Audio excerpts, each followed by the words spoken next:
Bueno, quienes estuvieron el domingo recordarán, o ya no se acuerdan, qué libro iniciamos el domingo a estudiar. Habacuc, va. Qué bueno. El domingo yo les dije que el libro de Habacuc, miren, en la Biblia, cuando nosotros la leemos con mucha atención, vamos a encontrar pasajes en la Biblia en los cuales hay diálogos entre Dios y el hombre. En el libro de Job, por ejemplo, hay un momento en que le está hablando, habla primero Job con sus tres amigos, intercambian los diálogos, pero llega un momento que para todo Dios y le dice, bueno, ahora me van a escuchar a mí. Y el libro de Habacuc tiene esta cualidad, es un diálogo. Yo les invito a que en sus casas lo lean y a medida que vayamos estudiando, ustedes le vayan encontrando el sentido. De hecho, lo dice en algunas partes de que hay una respuesta. Lo dice, por ejemplo, al inicio del capítulo 2, pero también en el 1 hay una respuesta. Me llamaba la atención la alabanza que recién acabamos de cantar. Dice el salmista que la escribió: en mi vida ha sido bueno. Somos pocos o muchos, no lo sé, los que hemos experimentado y podemos decir que realmente en mi vida, Señor, ha sido bueno. Y le voy a decir por qué. Poder decir en mi vida ha sido bueno es tener la convicción de que no solo creemos en Dios, sino que hemos aceptado a Jesucristo y que tenemos una relación directa. Yo no puedo decir en mi vida ha sido bueno de alguien que mi relación es escasa, si no tengo una relación más cercana, donde la relación demuestre si es buena o es mala.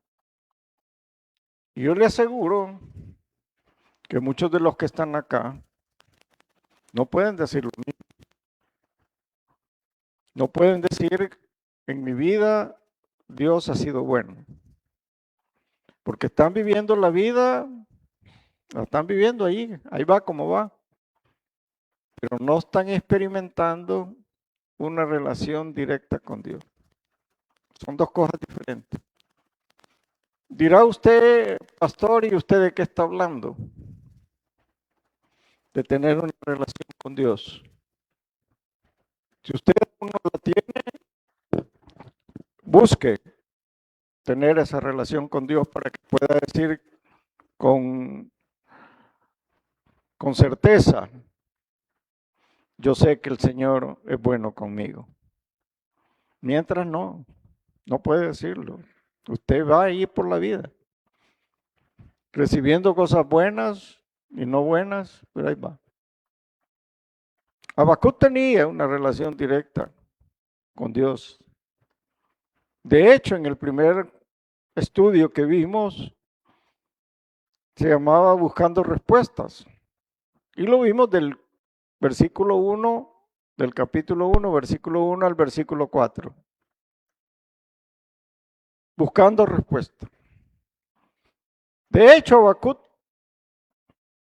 dijimos que hasta se había comportado quizás de una forma hasta violenta, hasta un poco osada, porque le dice ¿hasta cuándo, Señor? Como quien dice, Señor, mira todo lo que está sucediendo y tú no haces nada. Eso quiere decir, mira cómo están las cosas y tú no haces nada. Mira, ¿y hasta cuándo vas a barrer allí? Mira, ¿y hasta cuándo vas a dejar esa ropa?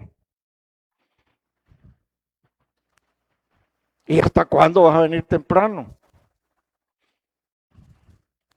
¿Y hasta cuándo vas a dar para el gasto?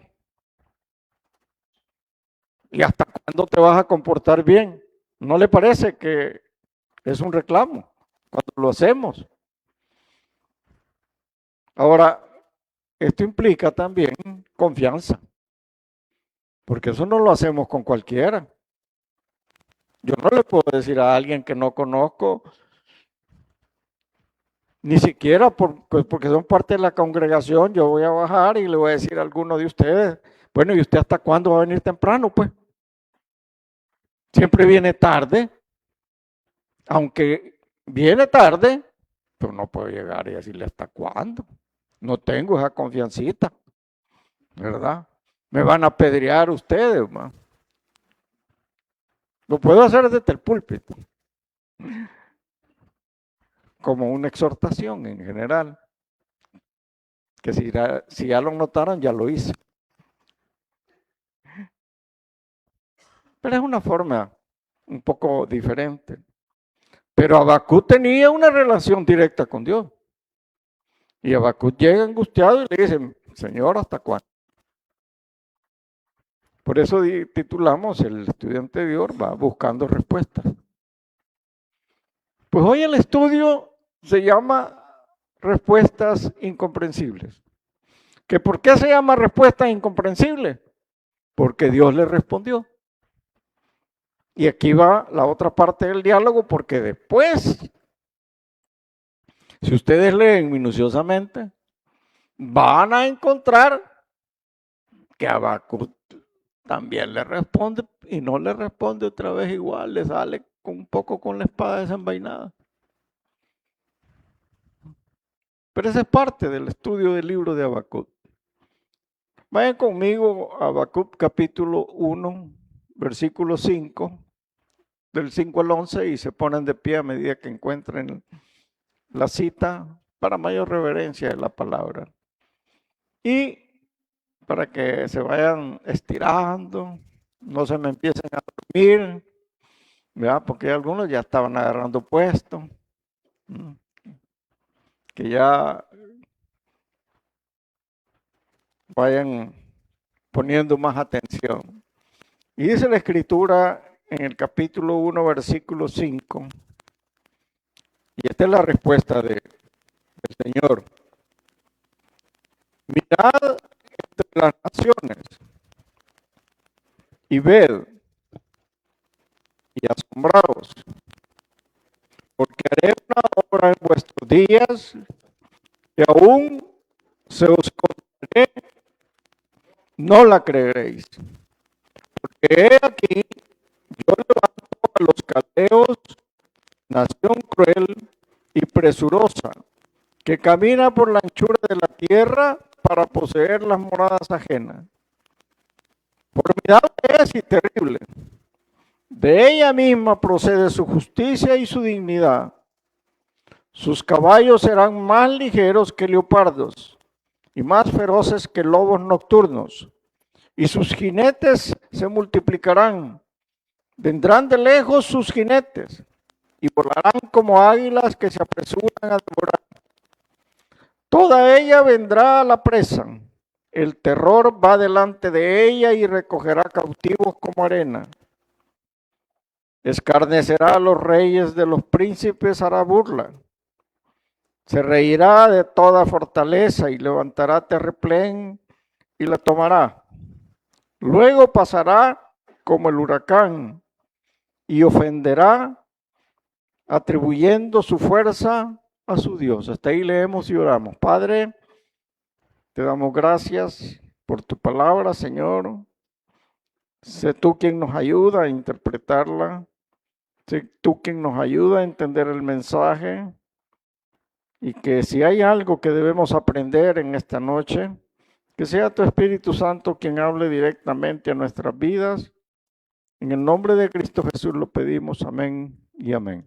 Pueden tomar sus asientos. Decía que en el estudio anterior encontramos a Habacuc desesperado, angustiado al ver las injusticias, al ver el mal accionar de su pueblo, de sus autoridades y de sus líderes. Si vemos eso, si su pueblo andaba mal, si sus autoridades andaban mal y sus líderes andaban mal, todos andaban mal.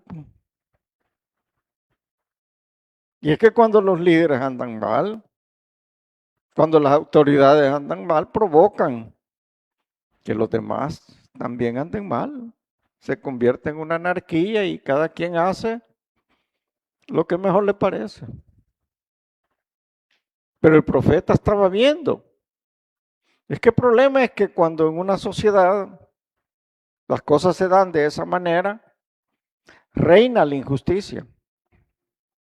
Y quienes más sufren son los más vulnerables, los más débiles, los que menos posibilidades tienen. Esos son los que más sufren. El profeta acude a Dios. Primera situación que debemos, decíamos en el estudio anterior, resaltar como un punto favorable. El profeta acude a Dios. No fue a una plaza pública, decíamos nosotros, a gritar, no se fue al parque de aquí de Zacatecoluca, ni mucho menos al Parque Morazán en San Salvador.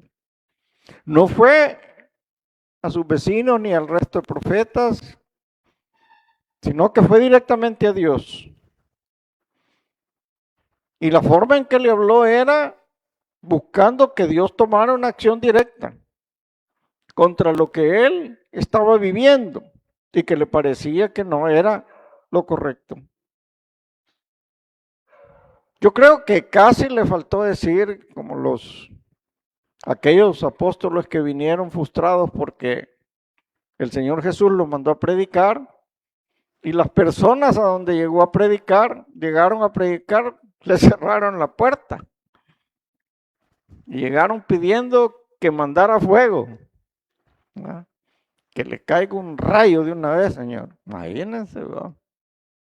Espero que ustedes no lo hagan en la jornada de evangelismo que vamos a tener el próximo jueves. O que no lo hagan cuando van y invitan a alguien y no quiere venir, ¿va? Y usted y yo sabemos que necesita del Señor, pero no quiere. Entonces muchas veces decimos, ay, que le vaya mal, ay, que le caiga fuego. Pues así estaba el profeta. Solo le faltó decir, manda fuego y hazle sentir tu poder, Señor. Así, nosotros, igual nos sucede con cada uno de nosotros cuando nos encontramos en dificultades que son ocasionadas principalmente por otros. Nos sentimos desesperados por el sistema, por la economía o por nuestros propios errores. Si la situación se pone peor, pues indudablemente la economía va a sufrir. El punto es que aunque muchos, y esto quiero dejarlo claro, que aunque muchos intentan o le dicen a otros cómo reaccionará Dios o qué es lo que Dios hará, yo le diré que eso es una falsedad. Es una falacia. El creer que podemos decir lo que Dios hará. Definitivamente, eso no es cierto. ¿Puede usted decir lo que Dios hará? Pues desde mi punto de vista, No sé lo que Dios hace. No puedo. Isaías se encarga de aclarármelo y aclarárnoslo a nosotros. Dice Isaías 55, versículo 8 y 9, porque mis pensamientos no son vuestros pensamientos, ni vuestros caminos, mis caminos, dijo Jehová. Como son más altos de los cielos que la tierra, así son mis caminos. Más altos que vuestros caminos y mis pensamientos más que vuestros pensamientos. Es decir, muchas veces nosotros, algunos de nosotros espiritualmente, creemos que podemos asumir la mente de Dios y decirle a las personas lo que Dios hará o condenar, peor, en ciertos momentos. No podemos. Definitivamente eso no se puede hacer. No debe hacerse. Primera de Corintios nos lo aclaran un poco más y nos dice en la primera carta a los Corintios, en el capítulo 2, en el versículo 11, dice lo siguiente: porque ¿quién de los hombres sabe las cosas del hombre? Sino el espíritu del hombre que está en él. Hasta ahí, correcto, ¿verdad? Así tampoco nadie conoció las cosas de Dios, sino el espíritu de Dios. Y nosotros no hemos recibido el espíritu del mundo, sino el espíritu que proviene de Dios, para que sepamos lo que Dios nos ha concedido. Es Dios quien nos hace saber su voluntad. Lo cual también hablamos no con palabras enseñadas por sabiduría humana, sino con las que enseña el Espíritu, acomodando lo espiritual a lo espiritual, no lo carnal a lo carnal. Es decir, muchas veces actuamos de acuerdo a nuestras emociones, ¿verdad? De acuerdo a lo que nos está pasando y allí queremos que las cosas sucedan. Pero el hombre natural no percibe las cosas que son del Espíritu de Dios. Es decir, aquellos que no conocen a Dios. Porque para él son locura. Y no lo puede entender porque se han de discernir espiritualmente. Oímos la motivación que hacía el hermano Brizuela en cuanto a su experiencia con relación al diezmo. Y algunos de ustedes dirán, ese maestro está loco. Perdone que lo diga, pero más de algunos de ustedes lo piensan. Y lo hace para que nosotros también nos vayamos. Sí, es que para el hombre las cosas espirituales muchas veces son locura. Pero el que experimenta, cuando dice, probadme ahora en este, el que ya experimentó la bendición por hacer lo que la palabra dice, ese no lo puede usted sacar de ahí. Porque tiene un conocimiento, una experiencia vivida que usted no la tiene. Usted la está viendo desde lejos. Entonces no puede usted criticar. Métase y después me cuenta. Por eso es que para el hombre son locuras y no las puede entender porque se han de discernir espiritualmente. Muchas de las cosas que en el Evangelio suceden, para quien no está en el camino del Señor, no ha recibido al Señor, no es templo del Espíritu Santo, no las puede entender. En cambio, el espiritual juzga todas las cosas, pero él no es juzgado de nadie. ¿Por qué no es juzgado de nadie? Porque Dios quien se encarga de cada uno de nosotros. Porque ¿quién conoció la mente del Señor? ¿Quién le instruirá? Mas nosotros tenemos la mente de Cristo. Es decir, ahí vuelvo a insistir. Con aquellos religiosos que creen saber cómo Dios reaccionará. No sabemos. No sabemos. La misericordia de Él es tan grande que a veces cometemos unos pecados y Él no reacciona. Y otro cometió algún otro pecado y me lo agarró. Dios es así. La respuesta que Dios dio al profeta fue definitivamente inesperada. impensable, inexplicable para el profeta. Y aún para nuestra comprensión en cuanto a intentar que sabemos lo que Dios hará. Por eso en el versículo 5 de la carta, del libro, es bien específico en cuanto a su respuesta, pues Dios se anticipaba a la reacción del profeta. En el versículo 5 le dice, mirad entre las naciones, ved y asombraos porque haré una obra en vuestros días que aun cuando se os contare, no me vas a creer lo que yo voy a hacer. Recuérdense que esta es profecía. Aquí está la profecía en la cual Dios le dice que Babilonia va a invadir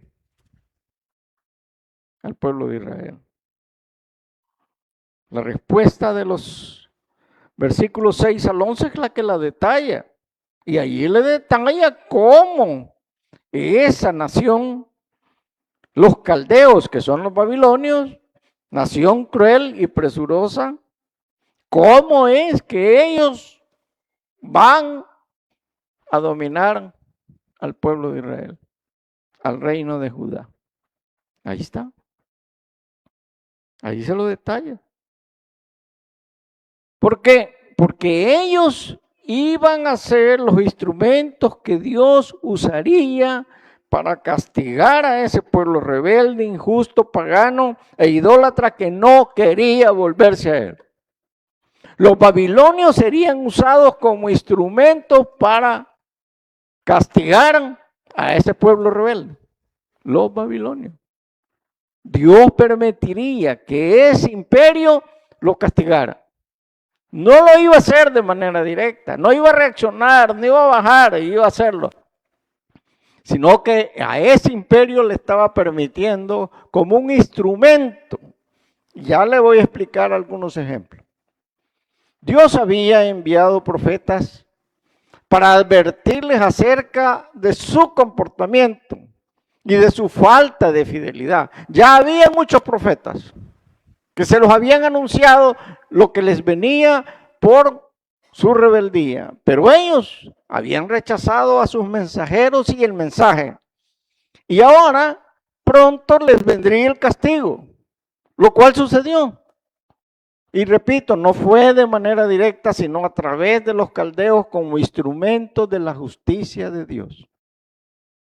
Lo mismo sucede hasta el día de hoy. La palabra de Dios se ha predicado desde hace mucho tiempo. Los discípulos de Cristo la hemos llevado desde la iglesia primitiva hasta el día de hoy. Los acontecimientos mundiales anuncian la probabilidad de una crisis global que determina, si eso se da, la inminente llegada de nuestro Señor Jesucristo. Ahí está todo a expectativa. Yo no digo que ya, puede ser. Es probable que suceda que pronto las cosas se calmen, que las aguas vuelvan a su normalidad y que todo esto lleguen a un acuerdo y ahí paró todo. Y el mundo, mientras no se vea afectado, seguirá igual o seguirá peor.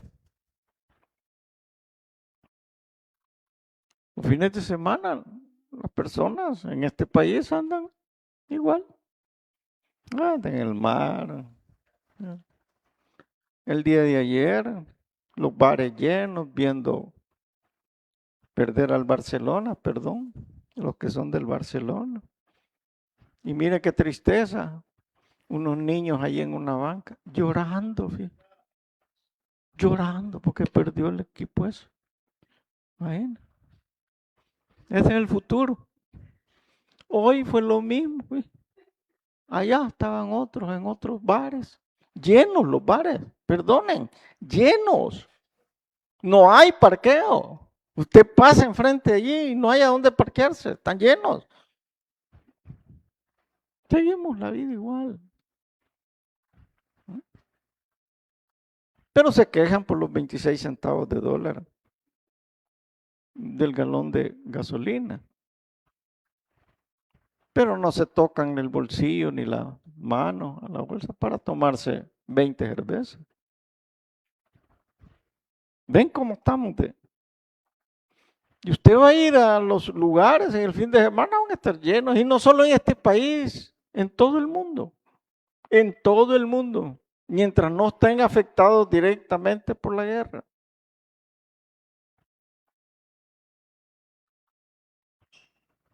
No tomamos conciencia de lo que nuestra sociedad está viviendo. No queremos volvernos a Dios a pesar de todo lo que se predica. Y ahí es donde yo digo, Dios puede, y digo puede, y es un supuesto. Porque no puedo asegurar, por no conocer los pensamientos de Dios, pero puede ser que esté usando el conflicto en toda su dimensión para que los pueblos se vuelvan a Él. Puede ser. No lo puedo asegurar porque yo no sé los pensamientos de Dios. Tus pensamientos no son mis pensamientos, ni tus caminos son mis caminos, dice el Señor. También puede ser que en lo particular está esperando que se arrepientan y se vuelvan a Él. Está esperando que reconozcan a Jesucristo como su personal y único Salvador. Y si no lo han hecho, bien sería que lo hicieran. Aún es tiempo. En cuanto a quienes ya lo recibimos, pero no estamos siendo fieles con sus estatutos, con sus mandamientos, para quienes estamos siendo desobedientes a Él, no nos extrañe. ¿Cuál es la forma en que Dios pueda llamarnos la atención? ¿Cuál es la forma en que Dios pueda corregirnos? ¿Y cuál es la forma en que Dios pueda castigarnos? Perdonen, pero tenemos un manual de comportamiento de acuerdo a la voluntad de Dios y es la Biblia. Ahí está el manual, pero no queremos seguirlo. No lo conocemos, no la leemos, ni mucho menos la cumplimos. Perdonen, pero además de lo anterior, tienen predicadores de todos los colores, a todas horas, en todos lugares, que están trasladando el mensaje de Dios, pero no lo quieren oír, no lo quieren entender y mucho menos lo quieren obedecer. Entonces, cuando venga la respuesta de Dios, como la que le está dando a Habacuc, no llore, no se queje.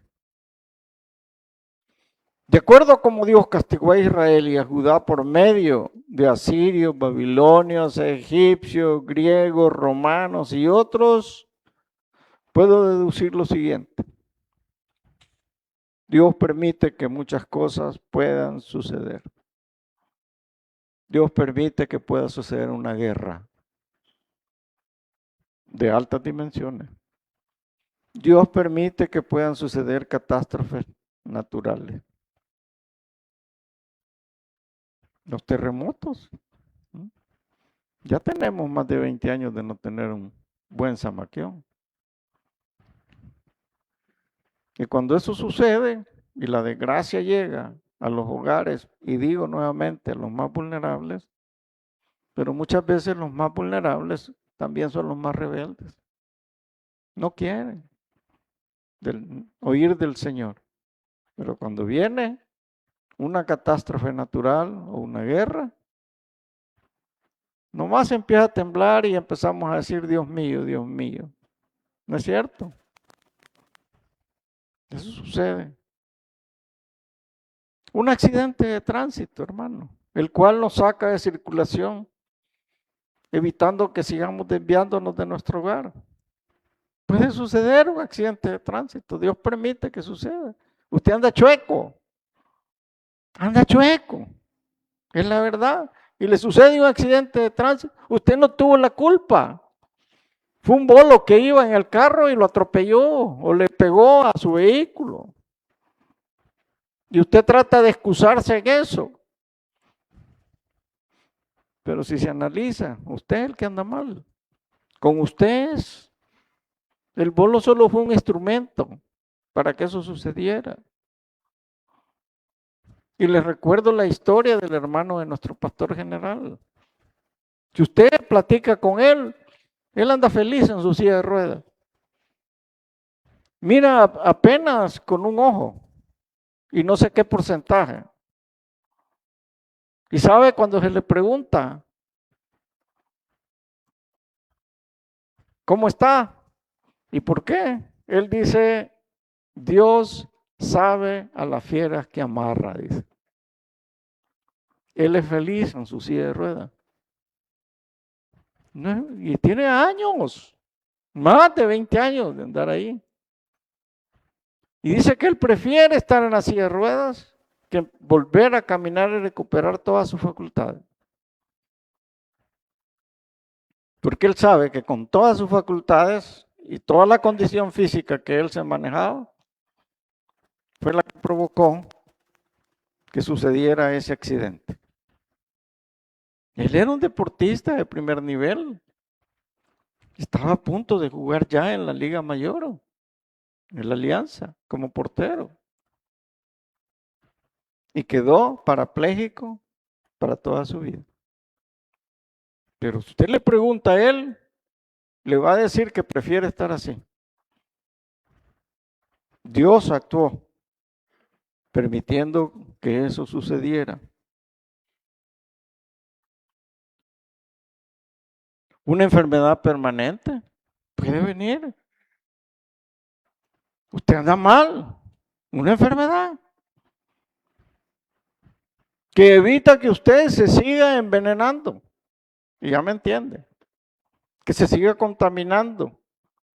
Y a través de esa enfermedad, sus familiares se regresan a usted, le apoyan, le demuestran su amor.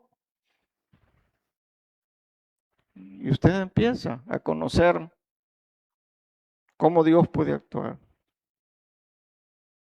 La pérdida del empleo. Muchas veces nosotros no comprendemos por qué perdemos el empleo. Y le reclamamos a Dios. Entonces le reclamamos a Dios. Pero antes, nosotros nos hemos olvidado de Dios. Y además, en nuestro empleo no somos como deberíamos ser. Probablemente estamos cometiendo acciones que van en contra de quien nos ha contratado. Probablemente lo que hacemos con el dinero que nos pagan no llega como debería llegar a donde se necesita. Lo estamos malgastando.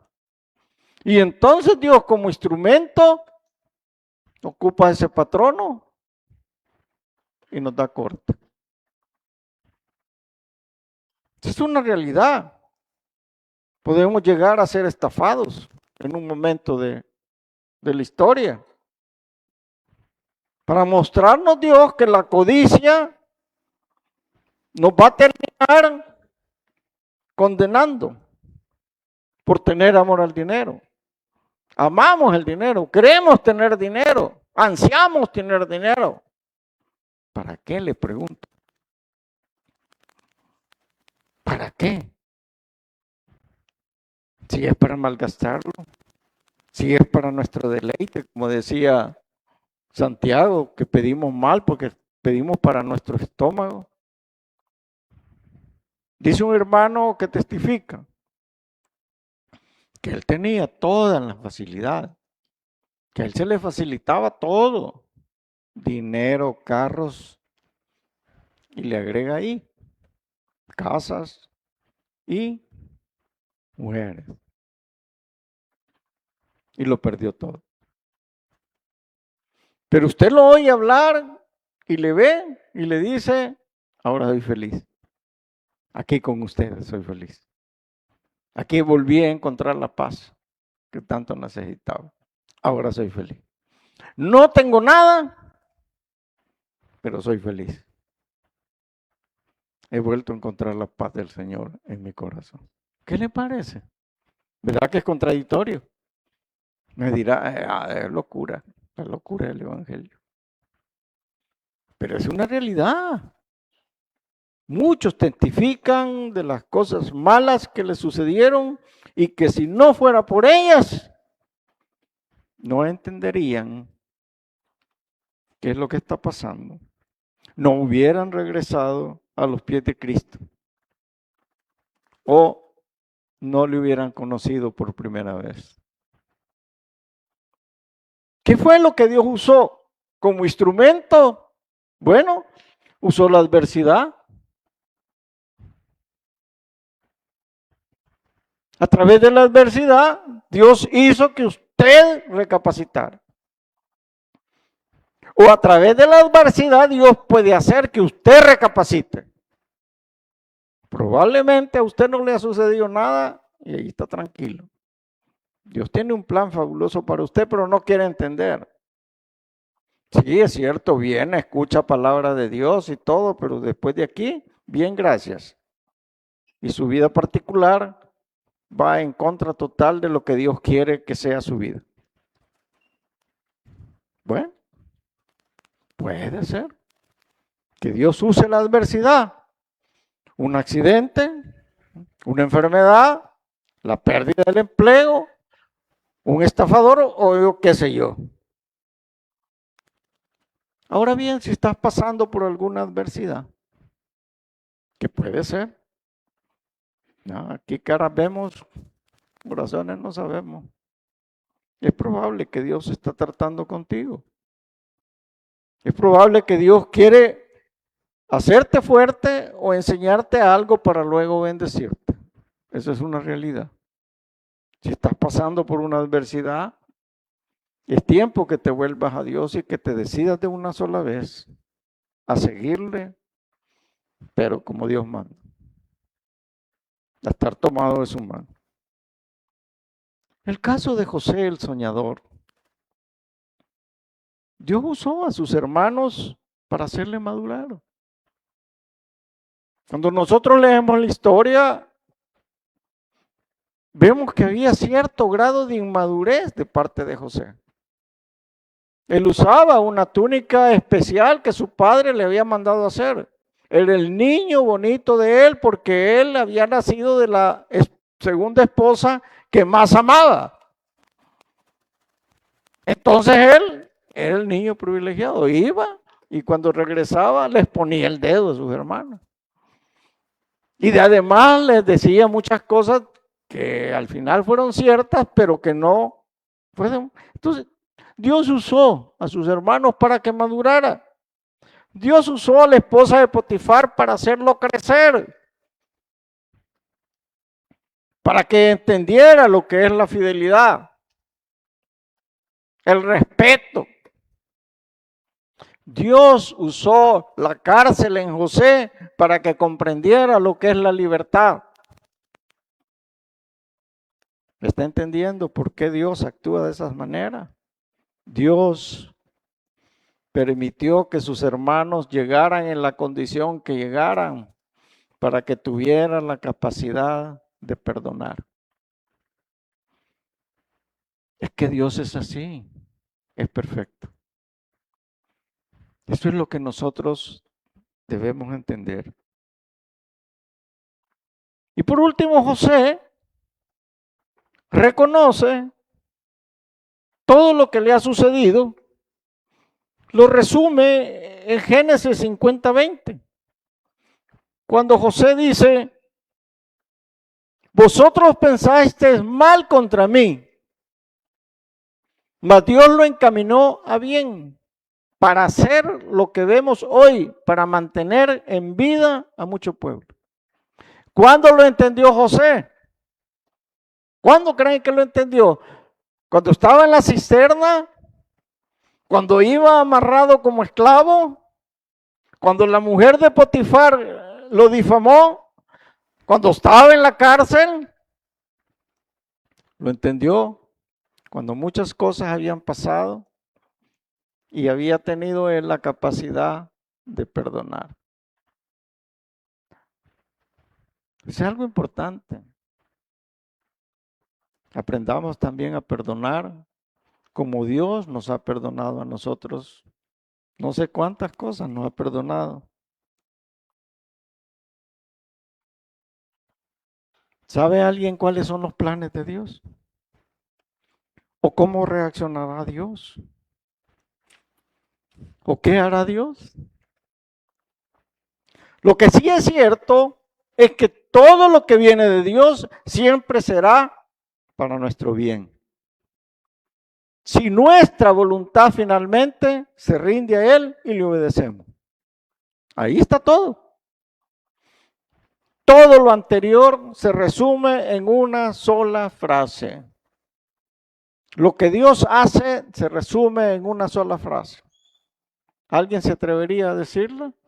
¿En qué se resume lo que Dios hace, como Él quiere, cuando Él quiere y donde Él quiere? A ver, en la soberanía de Dios. Dios es soberano. Su autoridad es soberana, su autoridad es suprema, su poder es absoluto. Él tiene el control sobre todo, sobre la creación. Tiene un propósito eterno.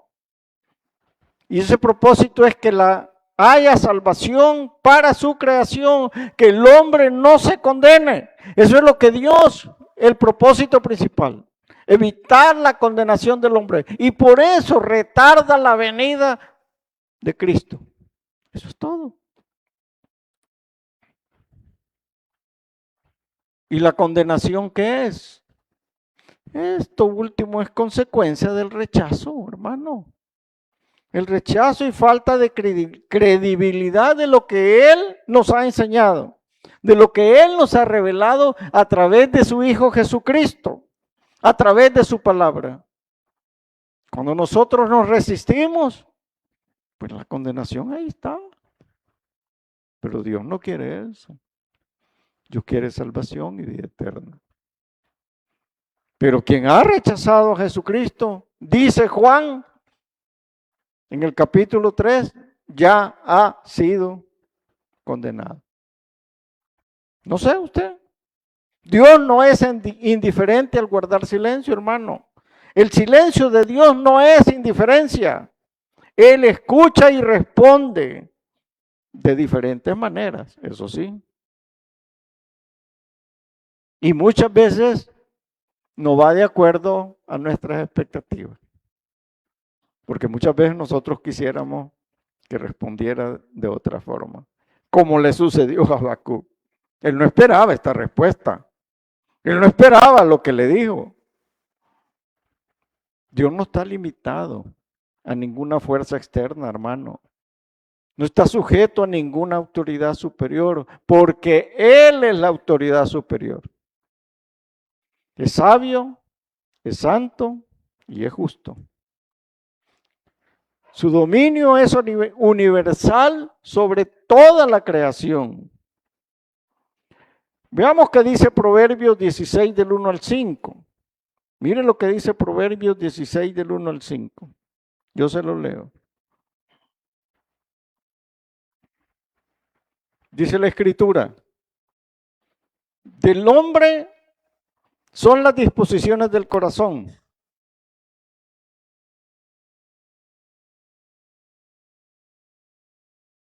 Del hombre son limpios, pero Jehová pesa los espíritus. Encomienda a Jehová tus obras y tus pensamientos serán afirmados. Todas las cosas ha hecho Jehová para sí mismo y aún el impío para el día malo. Es decir, mire esto último, es lo que hemos estado estudiando. Si no lo entiende, ahorita se lo explico. Todas las cosas ha hecho Jehová para sí mismo. Y aquí viene lo que hemos estado estudiando. Y aún al impío para el día malo. ¿Qué quiere decir eso? Muchas veces el impío, el que no conoce a Dios, es un instrumento que Dios usa para hacernos enderezar nuestro camino o para castigar. Los babilonios eran impíos, eran paganos. Ellos confiaban en sus propios dioses. Pero esos impíos sirvieron para castigar al pueblo rebelde de Israel. Allá afuera hay un montón de impíos, que no son un montón de personas no temerosas de Dios. No vaya a ser que uno de esos sea el cincho que Dios utilice para enderezar su camino. Eso es lo que le está diciendo. Con misericordia y verdad se corrige el pecado, y con el temor de Jehová los hombres se apartan del mal.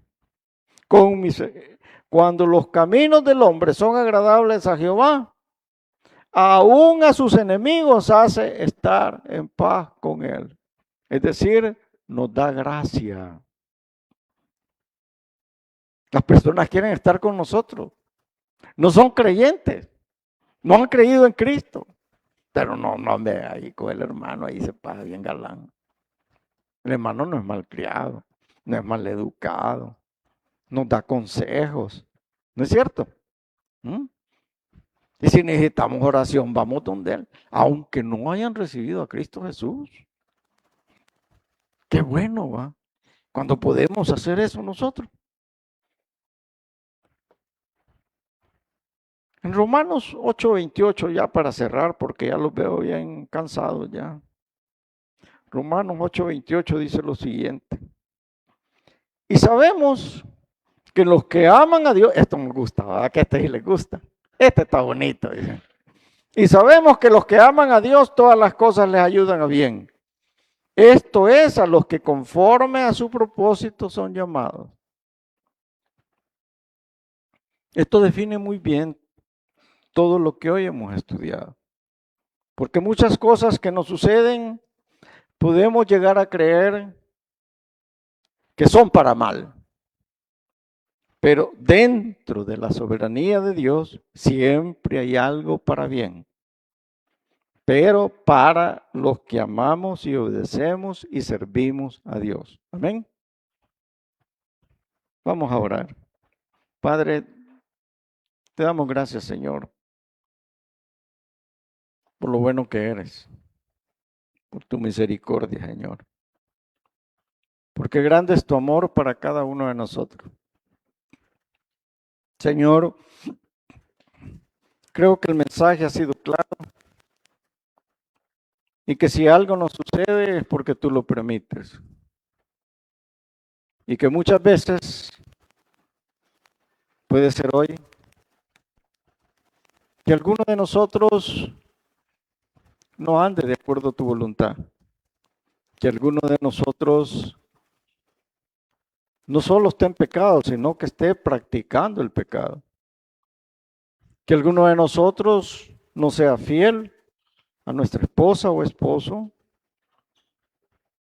Que haya fornicación, que haya adulterio, que haya sexo libre, que haya alguna adicción, que sabemos que no va de acuerdo a tu voluntad, pero seguimos en ese camino. Ten misericordia, Señor, de no actuar como lo hemos estudiado. De que no suceda algo que sea grave y que tengamos que venir a tus pies golpeados. Señor, y si hay alguien en esta tarde que después de escuchar este mensaje ha decidido lo que no había decidido antes, reconocerte y recibirte como único y personal Salvador, allí donde está, te pido que levante su mano. Yo quiero orar por él y con él o con ella. Solo baje la mano, súbala y la baja de inmediato. Todos están con sus rostros inclinados y sus ojos cerrados. Pero si usted probablemente está aquí, no una, sino que ya vino varias veces y aún no toma esa importante decisión, ya escuchó el mensaje de hoy. No es bueno retardar esa decisión. ¿Habrá alguien? Amén. Dios te bendiga. ¿Habrá alguien más que desea tomar esa importante decisión en su vida este día? Este día es importante para tu vida. Este día es importante también para tu familia. Porque de aquí tú no sales vacío. Sales con Cristo en tu corazón. Has recibido el Espíritu Santo y ese Espíritu Santo va directo a tu hogar que tanto lo necesita. Ese Espíritu Santo va directo a acompañarte en la calle, en el microbús o donde tú te transportes o donde tú trabajas. Pero necesitas a Cristo en tu corazón. ¿Alguien más quiere recibir al Señor en esta tarde? ¿Alguien más que se ha estado resistiendo y ya no es el tiempo de seguirse resistiendo? ¿Alguien más? Es necesario, si mañana no funciona, haz la oración, levántate, haz esa oración de fe. Nada va a suceder si tú te quedas todavía sentado. ¿Alguien más? Padre, si yo sé que hay muchos más, dales una nueva oportunidad de salvación y de vida eterna. En Cristo Jesús oramos. Amén. ¿Podrían ponerse de pie? Vamos a cantar para despedirnos.